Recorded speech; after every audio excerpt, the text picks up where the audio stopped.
Hello.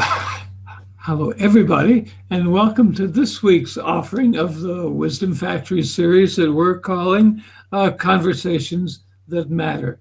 Some of you already know us. This is Adelheid or Heidi Hernlein, and I'm Mark Davenport. We've had the privilege of presenting special conversations for quite some time now with people who have knowledge and experience and wisdom to share with the world. And we share these talks first on our website, thewisdomfactory.com. .net, please. She interrupts. She has to correct. Yes. I have the control. Thewisdomfactory.net. And then afterwards on our YouTube channel, which, surprise, surprise, is called The Wisdom Factory. So we welcome your comments and feedback. Please. Okay. And today we sort of sit with you in the audience as we listen and learn along with you. As our two guests, Durwin Foster. Say hello, Durwin. Hello, everybody. All right. Hello. And Jeffrey Quintero. You too, Jeff. Say hello. Hello, everyone. It's a pleasure to be here. Okay. They will tell us what they're up to. A little background.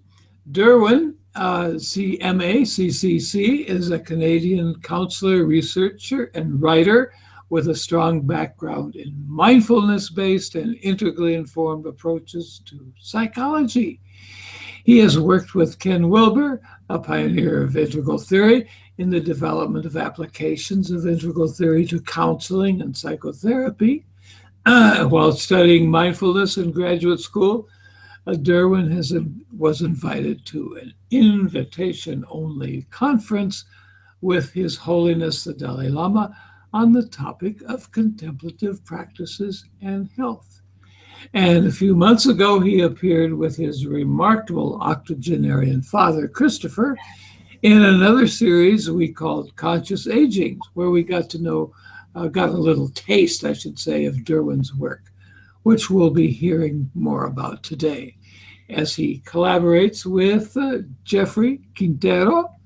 Can I interrupt a moment? I want to say to the audience, please go to our website, thewisdomfactory.net, and go on Conscious Aging. And there you find all the contributions. And there is Durwin and Christopher Foster. It was really a soulful, wonderful episode, and you will enjoy it too. Okay. So now it to Jeff. Okay. And now it's Jeffrey's turn. Okay. Yes. A pioneer in many new technology waves. He published the first multimedia magazine for Latin America, was the first internet service provider for Brazilian corporations. He designed and built leading business-to-business portals for the Hispanic entertainment industry and the leading for Latin America's wireless and mobile industries. So one thing we're going to ask him, I'm sure, is how did he get from that aspect of online life to what he's into now? Yeah, because the title today is Uniting Multiple Intelligences in Service of Conscious Evolution. Mm-hmm. And this doesn't sound like business to business. No, something's going on there. So I'll fill in some blanks. As his Facebook page has a banner that proclaims, "Living is for loving in the actuality of eternity." So in the eternity of actuality. Yeah. And today, Jeff and Durwin will talk about Qualans, which is a consciousness practice which is designed to free us from unnecessary suffering. This is quoting them, produced by our egos and shadows because we have not yet adopted an emergent life view. So this is all just for starters, but now let's let our guests add or correct anything we've said about them, and then we'll get into some questions. So who'd like to go first here? I wonder. Well, Jeff, I'm curious, would you like to fill in that little narrative? that part of your life narrative from the tech to the consciousness? Sure. Yeah, that part of my life was the previous life when I was successful, but yet miserable. So I was miserably successful. Great combination, yes. And what ultimately ended when Hurricane Andrew hit Miami and totally destroyed my business. I was doing a negotiation with Burger King for $1.2 million, and that was my past life. And from there, I have been engaged in my philosophical work. I consider myself a natural philosopher, actually, by vocation. So my quest has been for understanding what is it, what truth is. And through long studies, everything, study all philosophies, all religions, and ultimately I found actually what I trust to have found. What is the phenomena that enables us humans to make meaning? And philosophers call it qualia, and I see qualia as something different, or I have a new view of qualia, and based on that, I have developed qualence. Qualence means quality and existence. Just to denote that qualence is an existential framework that serves to convey or contextualize a quality emergent life view.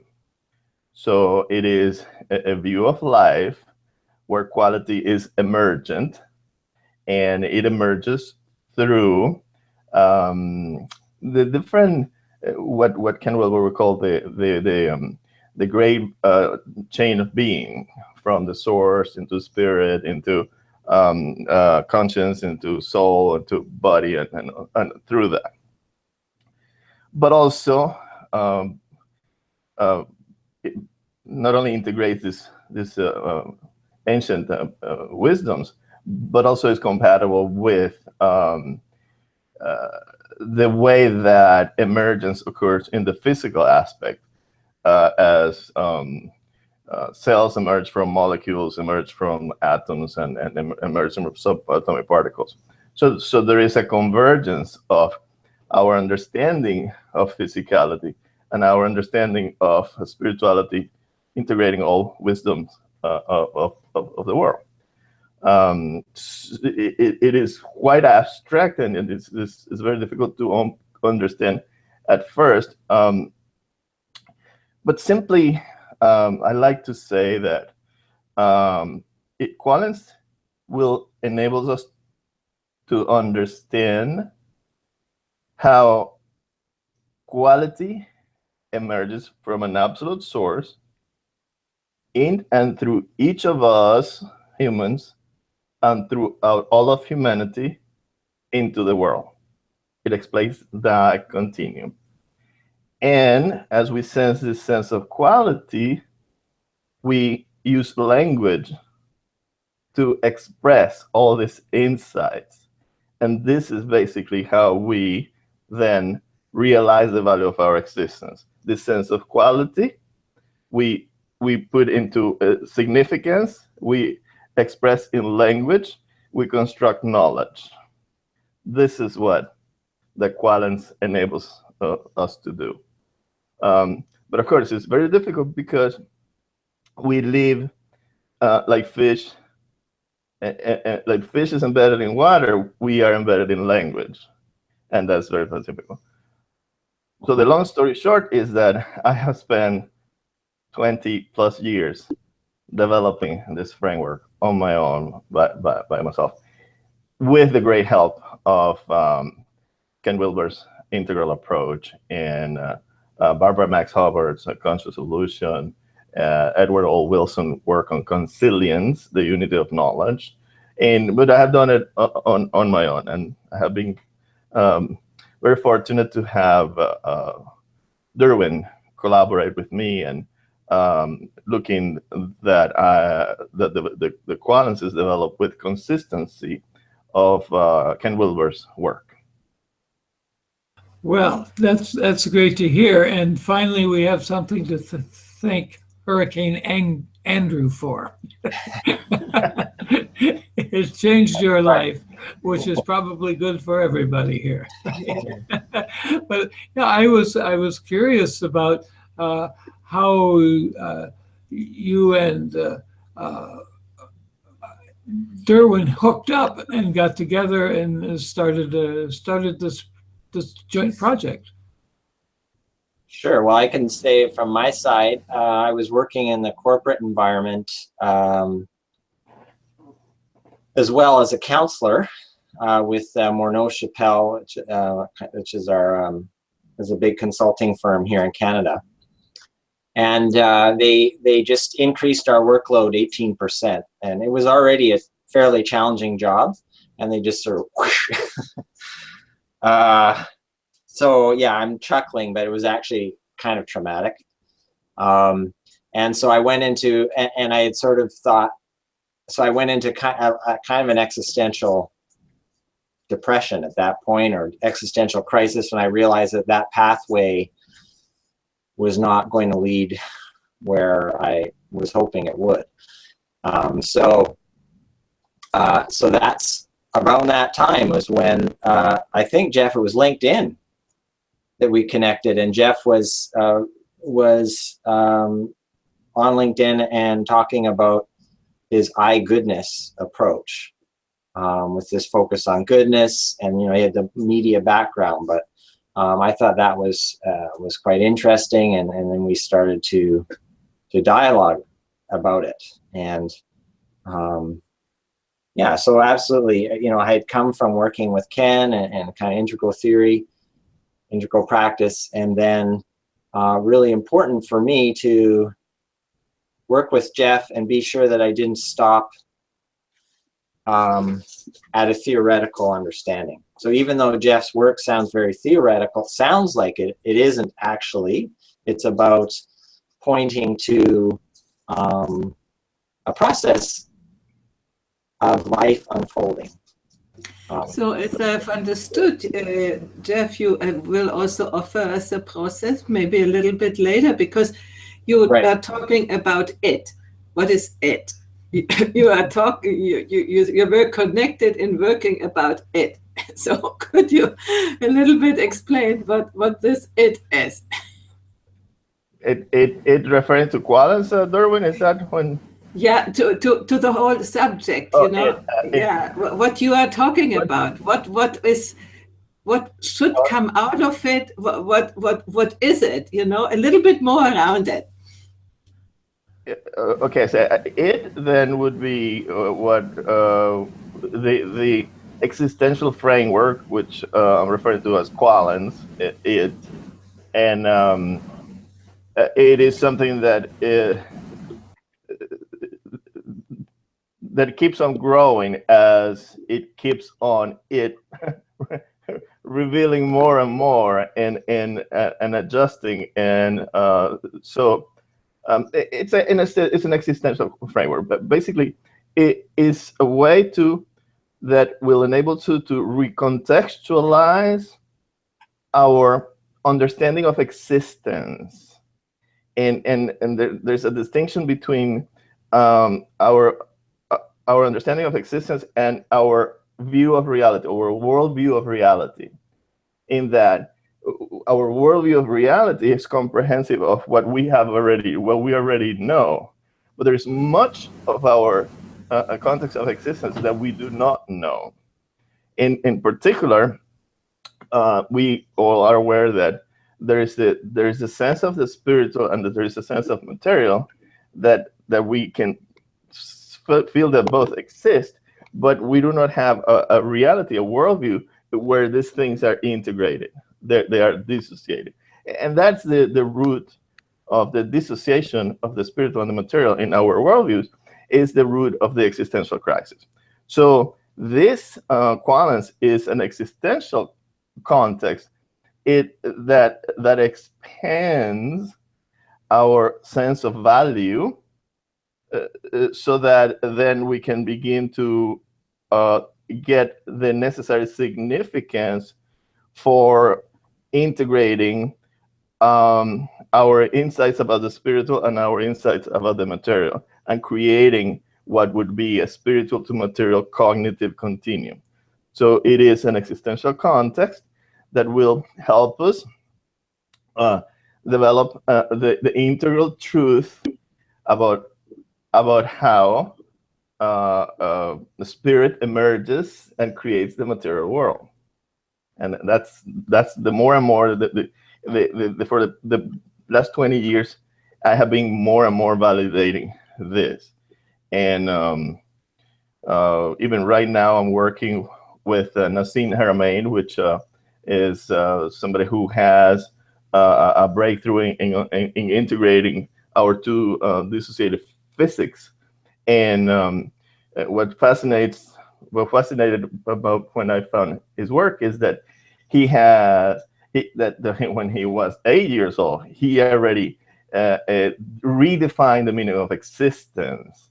And now it took him, again, 30 years to get the formulas to see how everything is connected.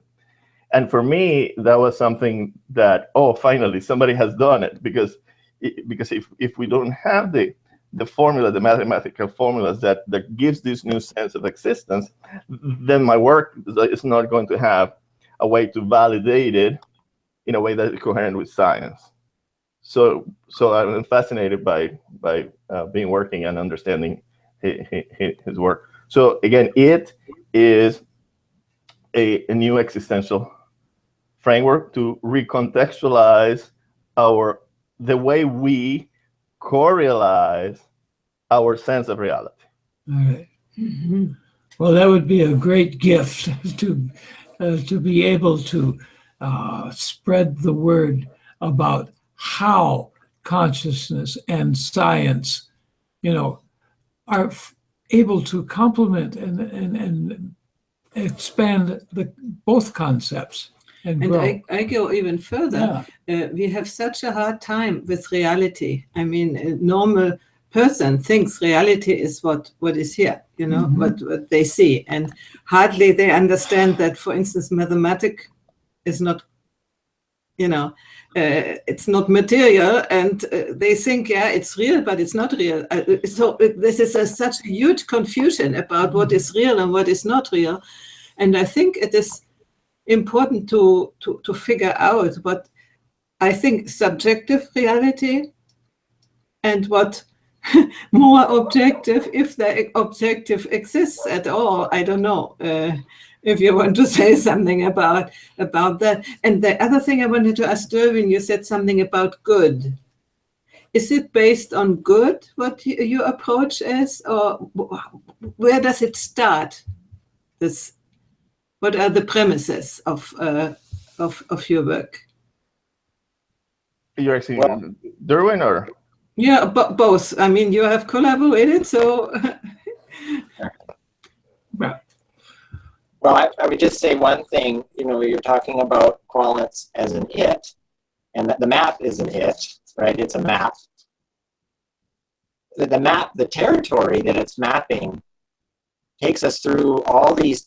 Starts with the am, which is just, or the I am, just the most subtle sense of being here as a person, as whoever we are. So it starts with the am and the I, and then it moves into the me and the my, and the we and the us, and the it's. So when we talk about it, it's like an it. But that's because we're talking about a map that's about a territory of being and matter, or subjective and objective. So it's really, we want to point back to that am sense as well, while we're also talking about the specifics of this map, if that kind of makes sense. Yeah, yes. Kind of makes sense. Yeah. So following on what Durwin is saying, yes, it's then it's a way of using this form, okay, that originally I called qualia spiral. It's simply a form. It has the 4 quadrants, but it has 8 intervals, and these 8 intervals divide the 4 quadrants into 8 intervals, and these 8 intervals then begin to represent the first 4 intervals going through the quadrants represent the way the elements of human agency, and the next 8 intervals within the quadrant represent the communion of our humanity. So it begins to map, to distinguish, correlate, and integrate 8 different attributes of every aspect of our human willingness and behavior. So, for instance, the am is an interval. The first interval I call 0. Am, it starts at 0, and 1 is I. The I am, it connects with the am to the I, and the am at 0, then it correlates it with the valuing criterion of being spiritual, and being spiritual pre-subjective. So you have the am, pre-subjective, spiritual, then goes into the interval 1, which is I, subjective, moral, and it keeps growing that way, and then it begins to build these distinctions, correlations, and associations in a way that ultimately is giving us a whole new way of understanding all the distinct elements that that compose of willingness and behavior of humanity.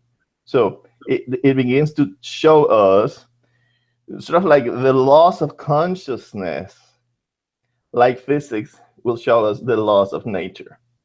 So there's certain correlations between these elements that you begin to see, and you can see the combinations, and you can see the different qualities of our human behavior, which had been all previously purely subjective.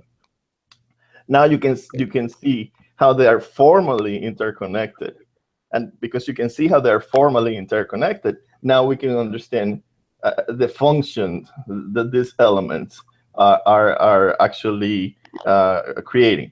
It's sort of like through science we understood the function of the DNA molecule once we were able to see the double helix form.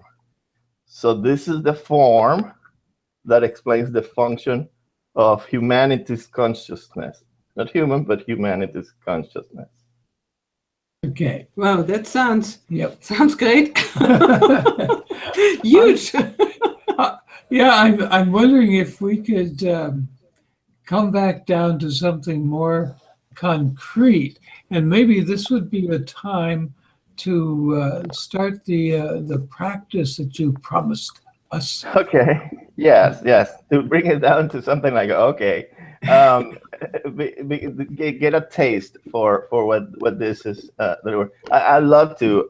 Durwin, is there anything you want to add, or before we go into the exercises? No, I think just trying an exercise would be great. Yeah. Okay. Yeah. So these are 4 fairly simple questions, but hopefully they will sound out of context first, because they are, but now they are context in the sense that at the end of this, hopefully you will have awareness of a new context for understanding goodness in a different way. And so I'll ask you these questions, and it's not about right or wrong, it's just simply to observe where does these questions take us. What do they do with our awareness and our sense of self and our sense of identity? So everybody who is seeing this, let's go ahead and go together. And so first of all, let's all first recognize that we're doing this as humanity. Okay? So meaning that how many humanities there is here? Only one. There's only one humanity, so we're all one. Yeah. So we want to step into that role of, okay, And again, this takes a little bit more, but hopefully, once we get a taste of this, we can do it. Humanities team. So yeah. Okay. So Yeah, the to first say to talk to our viewers, if you are interested, contact us when you like it, and then we will invite Jeff again to give us a bigger taste. This is only a taste, and it might, I imagine, not be exhaustive yet. So Exhaustive. Yeah. exhaustive. But So- just so, let's start. Shall we let's- mute ourselves, or do we need to do something to talk, or how is the let's share. exercise? Let's share. Okay, Because good. I want to sense what you are observing, what you're feeling, Okay. so I can then interact and kind of guide the conversation. Okay, and so the viewers, please write down what is so for you, and you can share it or in the comment stream or later with us. You can contact us via our website, thewisdomfactory.net, and share what came up for you. And it would be very interesting, because so we begin to be a study group. Good. All right. So the first question is, to whom does your goodness belong?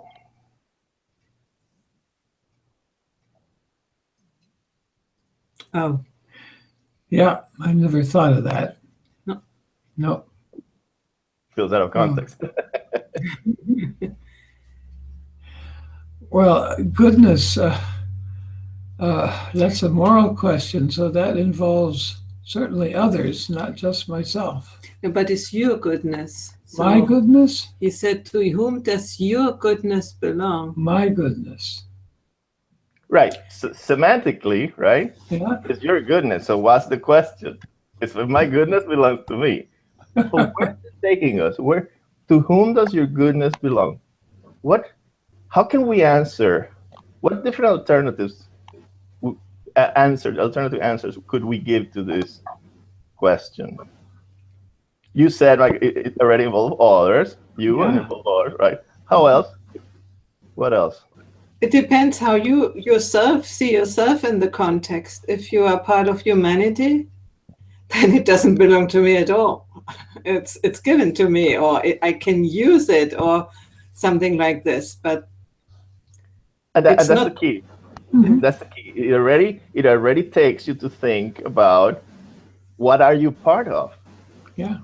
Mhm. because it's your goodness is going to be understood in the context of whom are you a whole part of. Okay. All right. So let me continue. And I said, so the next question would be, where is your goodness emerging from and flowing towards?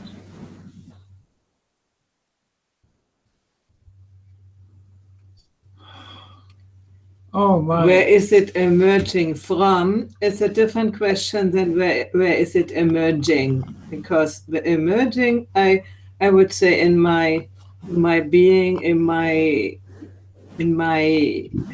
almost emotions. It's not emotions. It's a sort of inner center, which might not be my personal thing. It might be the spark, divine spark, if you want to say that. But it's in somewhere in there, and yeah.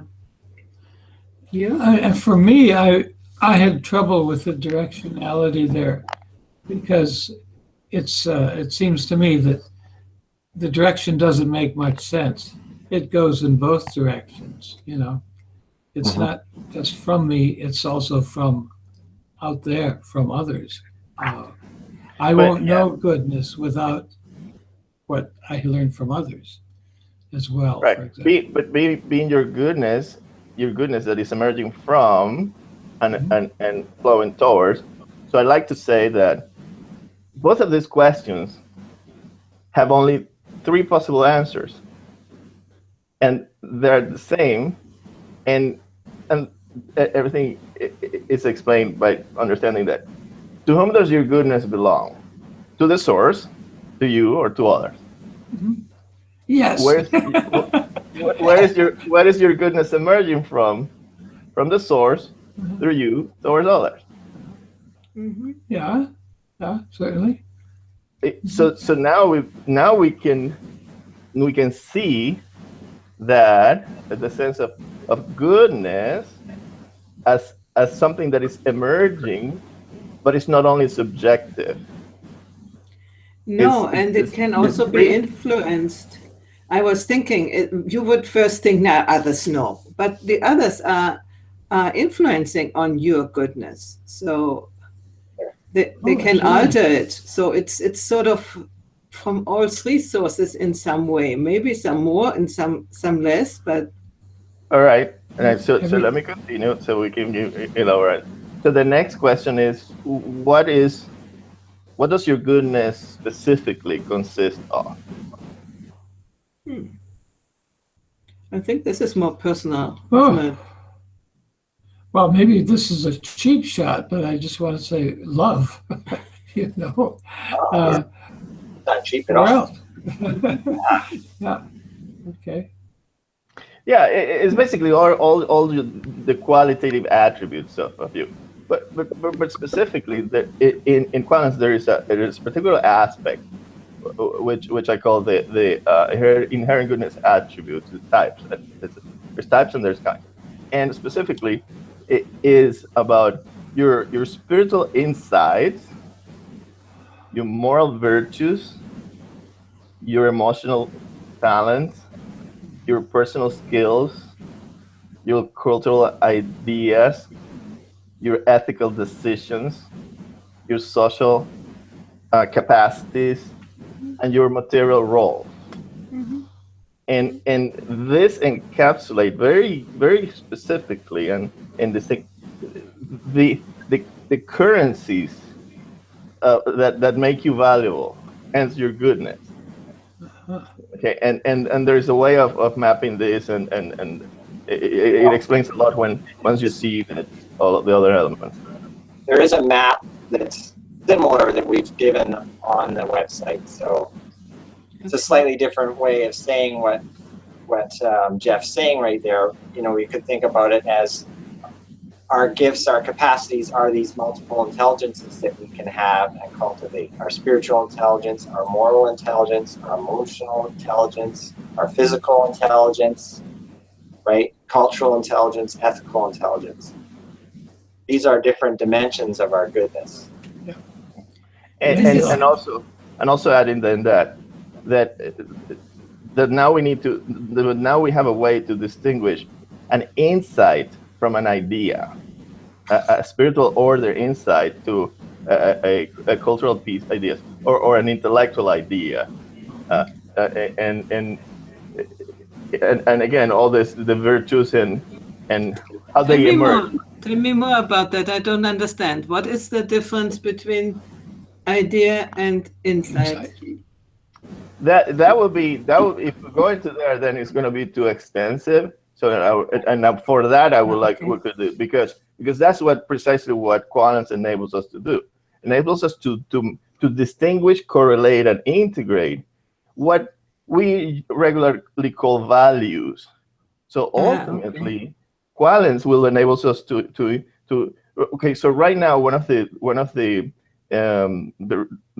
evidence for why we have an existential crisis is that everyone understands the word value as referring to material value. But when we use the word values, we are not really in agreement about what those are. But linguistically, values is just the plural of value. Okay, so the prediction here is that Qualans will enable us to integrate our sense of material value within our sense of other values, spiritual, moral, emotional, personal, cultural, ethical, social.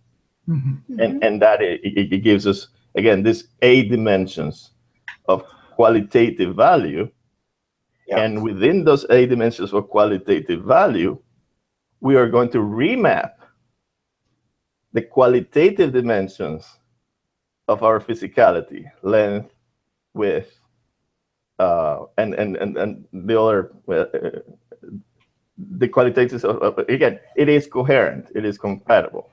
Okay, I don't get it yet, but I think when we go a little bit deeper, let me go into the next question, because the next question kind of brings it in together. So the last question, the first question is about the goodness is, what is your goodness for?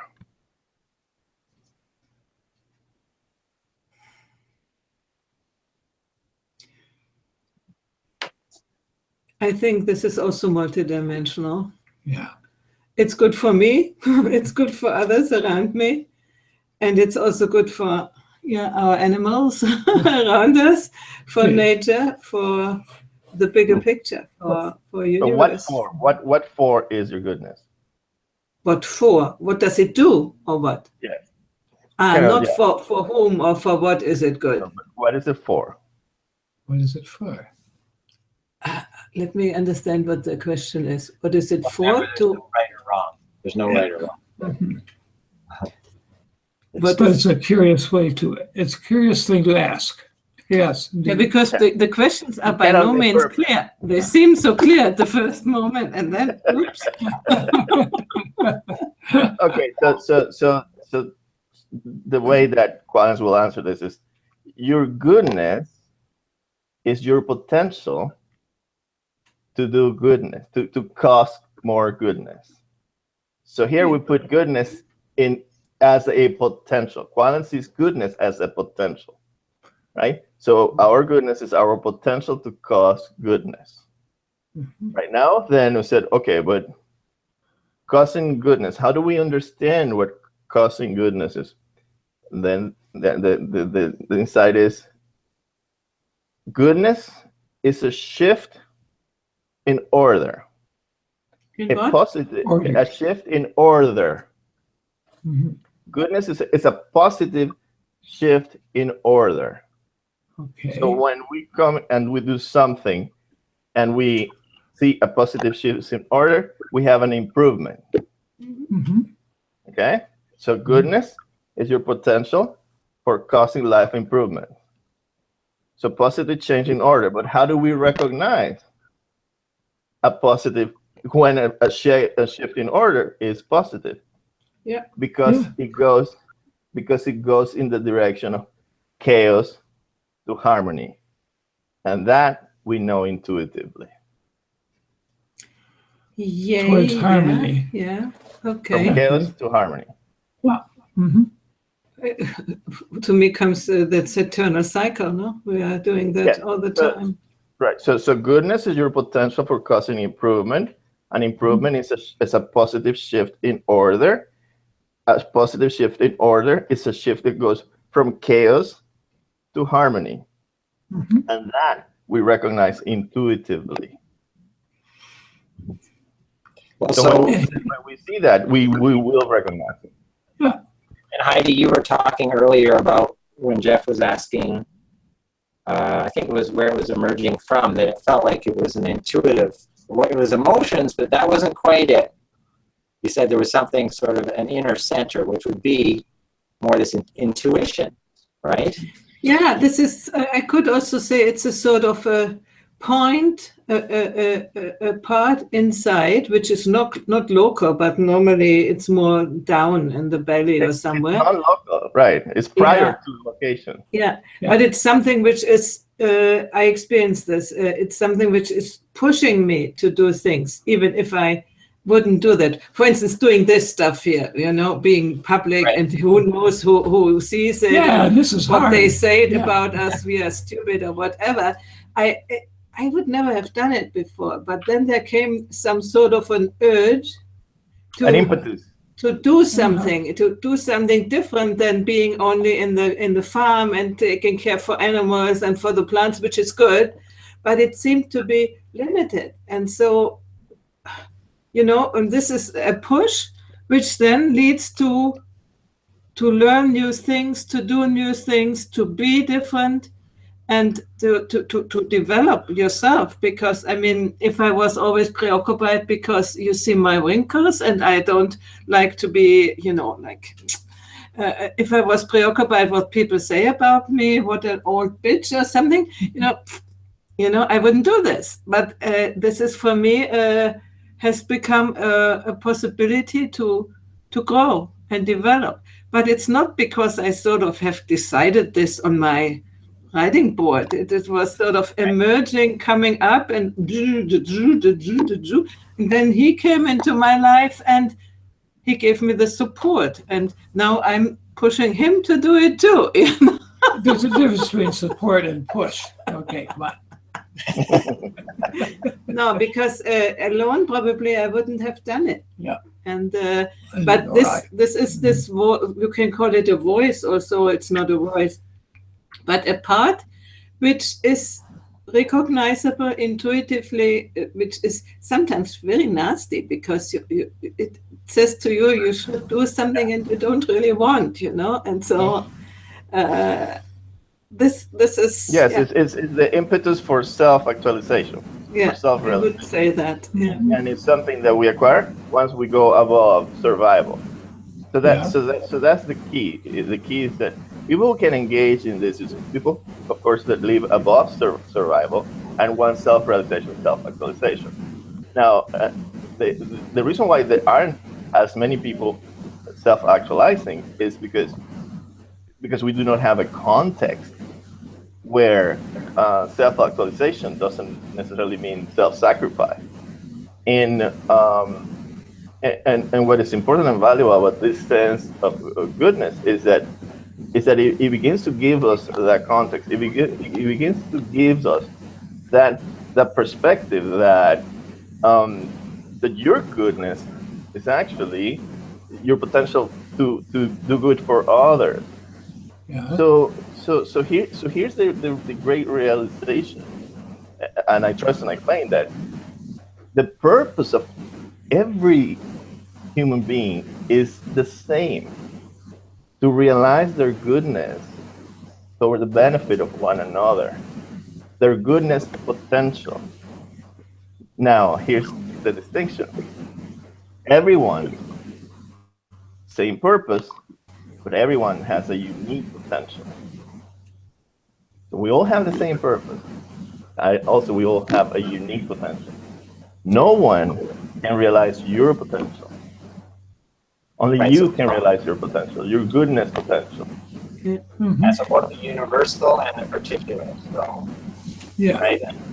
Yeah, so we have like in some of the other integral teachings, teaching of the unique self. So there's the universal purpose that Jeff's talking about, but then a unique self that actualizes that. Mm-hmm. Sure. Makes sense. Yeah. Yeah. Mm-hmm. And I think we can also think that goodness would be the sense for being humans. But to come to the goodness, we probably have to go through all these abysses, because otherwise, why would we be here? We would be in the spiritual world, everything is good and harmony, and we It's these bodies make such a difference. Yeah. Right, Angels. also, I like to ask you. This does clear that what I'm referring to goodness is not the same as being good or not being good. Being good and not being good is morality. Now, co-realizing our goodness, that's what I have been talking about. Sure. Co-realizing the value of our existence in a whole new way. So let me clear that a little bit. I think what you talk about, being good, is a part of it. Yes. Yeah, but not in the sense of right and wrong from Sunday school. Yeah, no, yeah, okay. That can be good too, but sometimes you don't really know if this is good when you say it is good, Yeah, that's clear. It's good when you hate, but not so good. No, I was thinking right from the beginning, this story, I think it's a Buddhist story, when things seems to be good and everybody is applauding, and then there comes something negative and it seems to be bad, and then, oh, poor you, and then it seems turns into good fortune. And it's what you are saying. It depends on the perspective of if a thing is good. It seems or bad. It seems to be bad at the moment, in this other sense, and then something happens, and then, oh, it was good. that I was ill and I couldn't go to the war or something like this, you know? So I was thinking at the beginning about that when you were talking about goodness. And I don't have completely understood what goodness is in your concept, unless it is the, let's say, the spiritual idea of the universe, that it is good. Is it that? Well, okay. So now let's have a definition for goodness according to this context. Goodness is any attribute conducive to the improvement of life order. Okay. Which is not really a very easy concept. So, Right. Well, but also the understanding that improvement of life order is about, again, a positive change in order, and again in the directionality of chaos to harmony, and that we use intuition. So this is about becoming aware that the reason why humanity has evolved is because we have been intuitively guided all along to organize ourselves and to better realize our goodness. So as a matter of fact, I define intelligence as our capacity to realize our goodness. And this is what has been guiding us.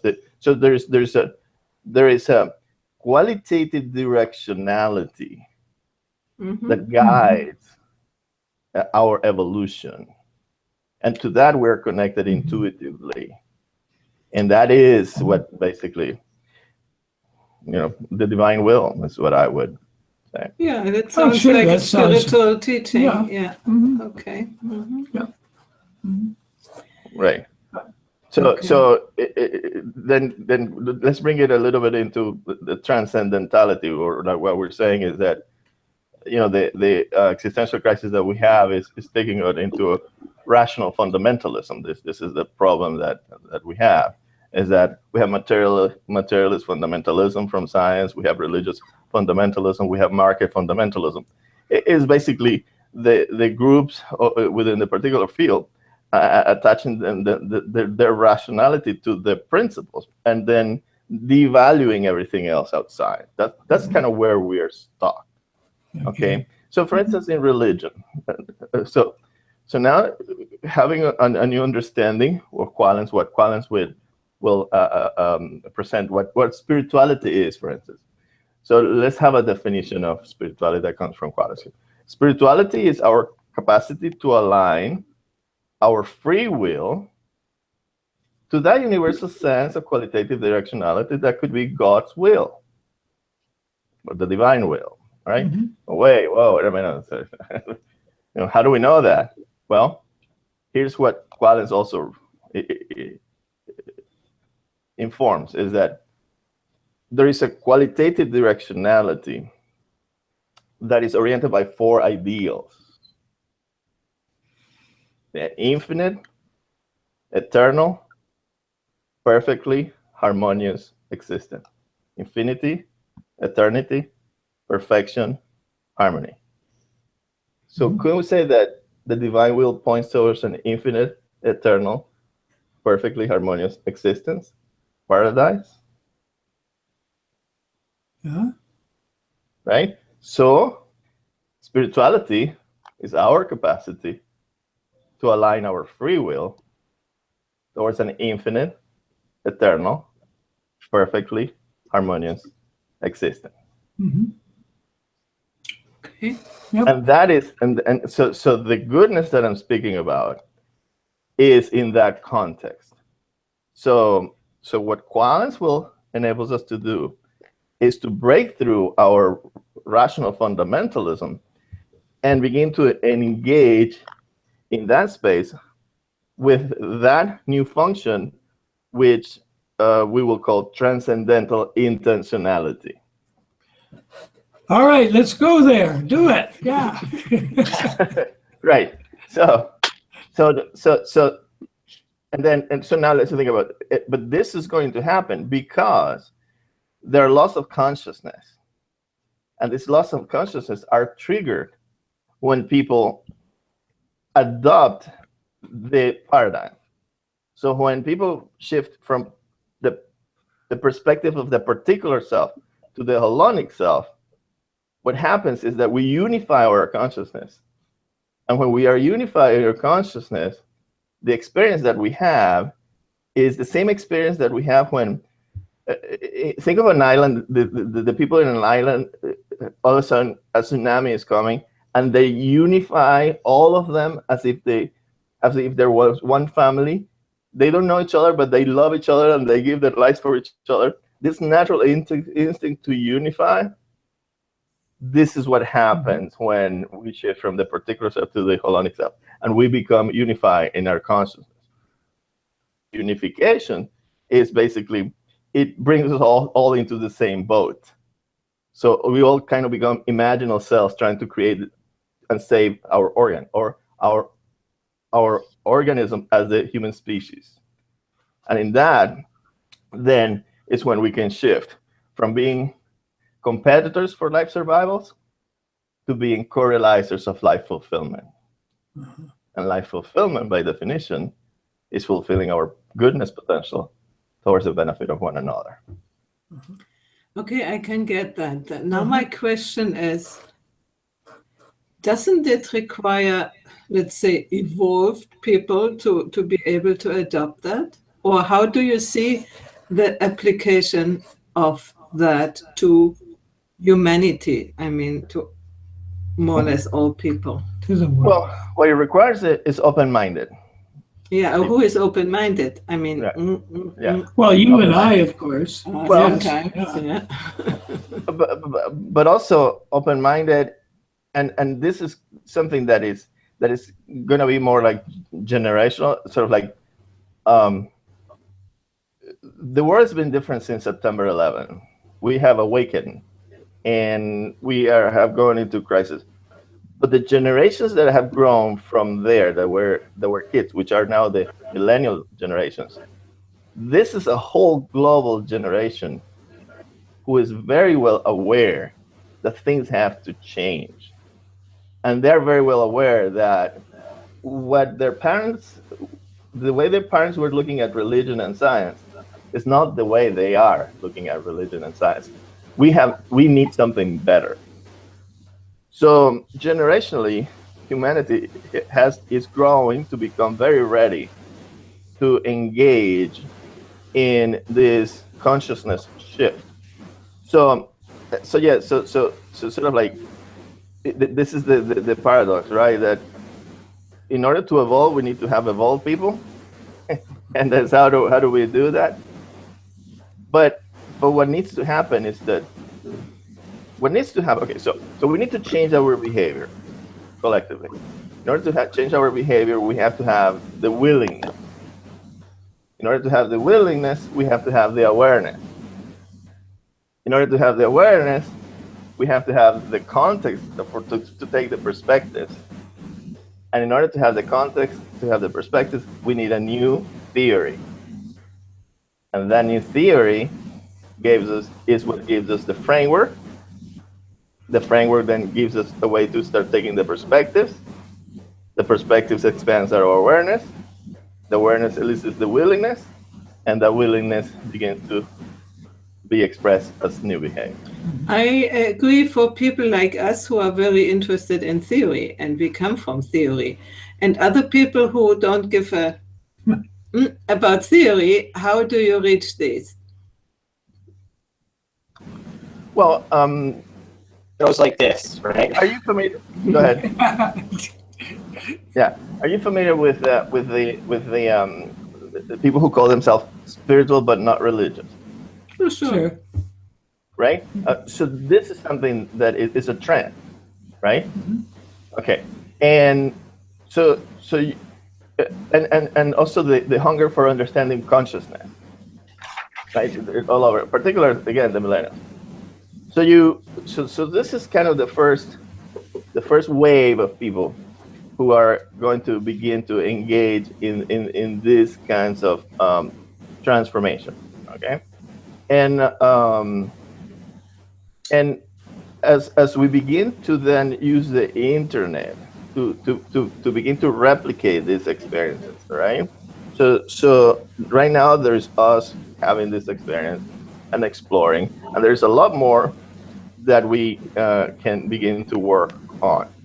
The question then I asked you, did you get a sense of expansion of your idea of a goodness that move a little bit from subjective into something bigger than yourself, bigger than your subjective notion of goodness?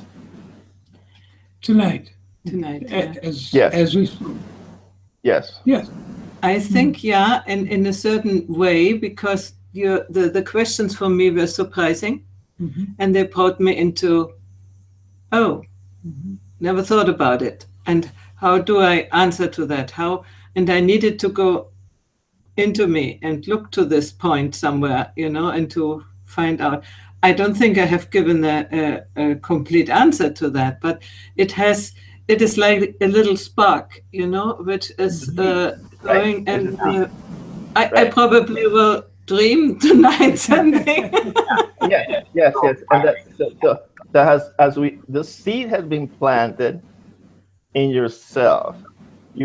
Within yourself, that seed is going to grow, and it's going to make you be willing to seek to expand your awareness. And this is how then it begins to happen. As we plant these seeds, the seeds of new perspective, of new understanding of goodness as transcendental, then because this is what we have. Now, to realize our goodness, we don't have to sacrifice ourselves. As a matter of fact, if we want life fulfillment, we need to find a way to realize our goodness. And no one can realize your goodness but you. So the more of us, think about it, if you are within a group of 100 people, and your purpose is to realize your goodness towards the benefit of the other 99, well, guess what? You have 99 others realizing their goodness towards your benefit. Yeah, it makes sense. Makes sense. I like that. I was thinking, I was very, let's say, neurotic, and I thought I cannot be egoistic and do things for me, for myself, and I was always accused to do things for myself and have my, how do you say, testosterone, hard-headed. And in the moment when I understood that what I learn and what I do for myself, and that automatically will transmit to others, because if I don't do that for myself, I won't do it either for others, because this way of helping others, but not doing anything for yourself, this is not really doing anything for somebody else. So when I had this understanding, from that point on, I could allow myself to do something also for myself, and to do all this work, mainly first for myself, to learn everything, and then with the intent or the automatic flow that it goes to others. That's it's really I can agree. This is something that Durwin and I keep reminding ourselves, that as we try to create something that can serve the world to work better, we always keep reminded, starting with ourselves, it's got to work for ourselves. And that's the key, that there's no need for self-sacrifice, because this is about fulfilling your goodness potential in a way that serves you first and foremost, as you find a way to collaborate with others. And again, this is the new context. This is really qualitative context for a new way of realizing the value of our existence. Yeah, there is a saying which says you can never be miserable enough to make somebody happy.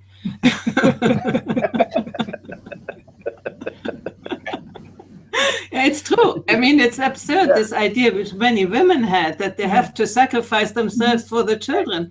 And poor children, I mean, they go into this, oh, she has sacrificed and now I can, it's a sort of a constriction, and this is not goodness, not goodness. Right.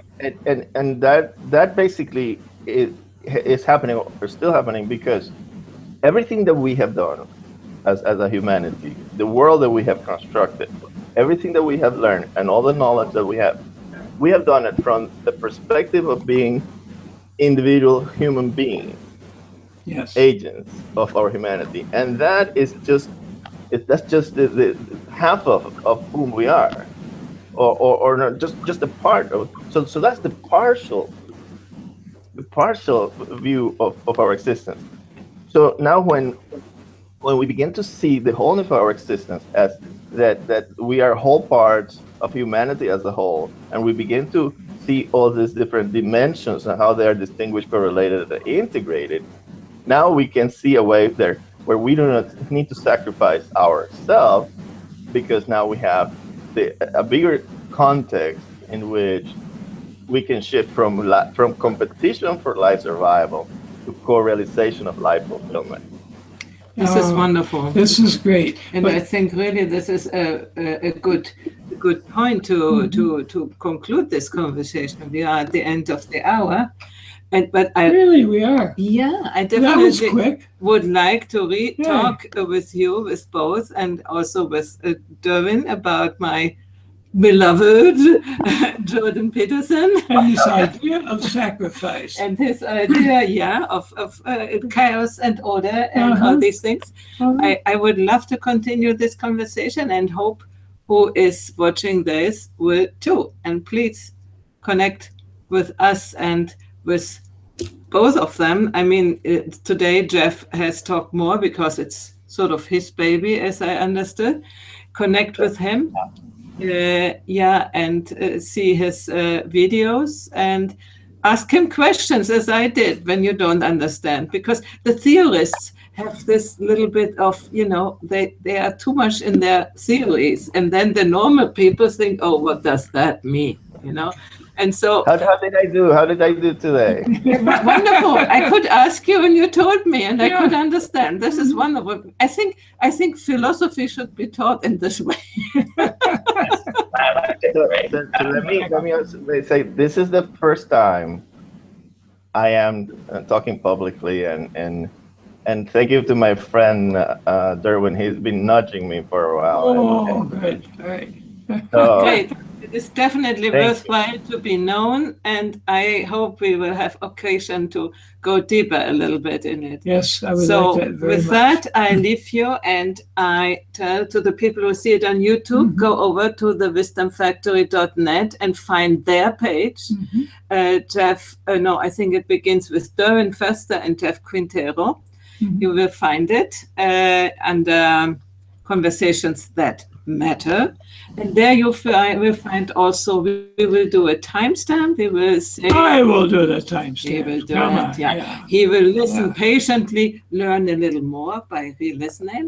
And he will say that at this point, now minute 8, this, Yes. and so on. At minute 10, I asked the stupid question and things like that, So you can easily go there, and without having to rewind the whole video, you can find where the moments are which are more interesting or more ununderstandable, and you want to learn more. So this will be up about Monday. And who is on YouTube, go over to the website, and you will find many, many, many, many, many, many knowledgeable and wise people who share their wisdom with you. Okay? So, thank you. And on those timestamps, we'll also be including all the videos that you've told us about, and Yes, we will all do the that. references that you've given us. Yeah, and the last thing, housekeeping for is watching live. Next week won't be on Friday, the show, but on Tuesday already, because we will go to Germany, and we have a conference right on Friday, so we couldn't do that. Okay. See you on Tuesday. Yep. Bye-bye. Bye.